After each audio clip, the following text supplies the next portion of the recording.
nag-lilo before.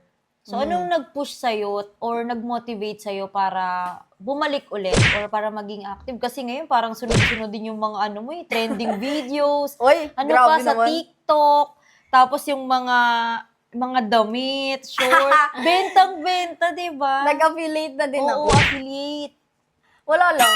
Ano kasi, ang nangyari kasi, parang alam mo tayo, yung parang naka-feel ulit ako ng sigla. I mean, yung, alam mo yung totoong happiness na, hindi na, nag-start ako hindi dahil para, alam mo yun, para sumikat ulit.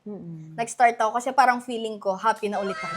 Alam mo yun, yung parang happy na ulit ako para gawin yung mga ganong bagay, like pagti-TikTok, paggawa ng content, yung mga mini-vlog, mga ganon.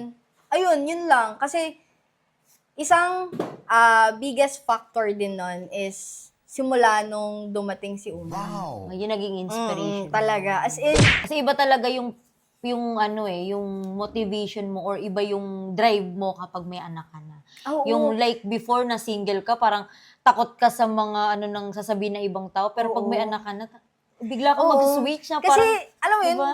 kaya ang dali-dali kong, alam mo yun, parang, bahala kayo dyan.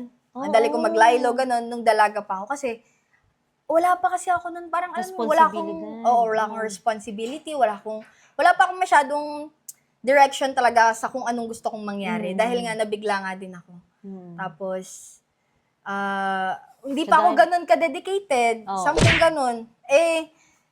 Ngayon, syempre, parang feeling mo, lahat gagawin mo na para sa anak mo. Oo. Di ba? Tsaka feeling ko, kaya ito yun din yung pinapursue ko bukod sa business. Oo. Gusto ko talagang business talaga.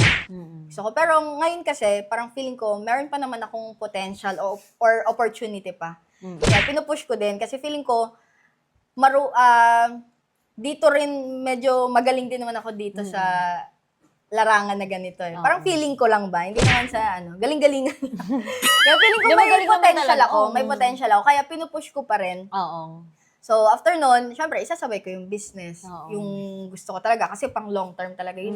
Kaya, ngayon, pinupush ko. Kasi, syempre, pagtanda ko, hindi na rin naman, mawala rin naman ako. Kukupas din naman eh. Kukupas din talaga. So, yun lang. Ganun. Mm-mm. Sa bagay. Iba talaga nga yung drive kapag may anak ka na. Yung Yes. parang hindi mo naiisipin yung Totoo. sasabihin ng ibang tao. Pero masaya kasi ako ngayon kasi, alam mo yun, parang hindi na ganun kalala yung attention na nakukuha ko compare dati. Oo, sa At, bagay. I mean, mas masaya talaga ako ngayon. Kasi parang, alam mo yun, yung mga nakakapat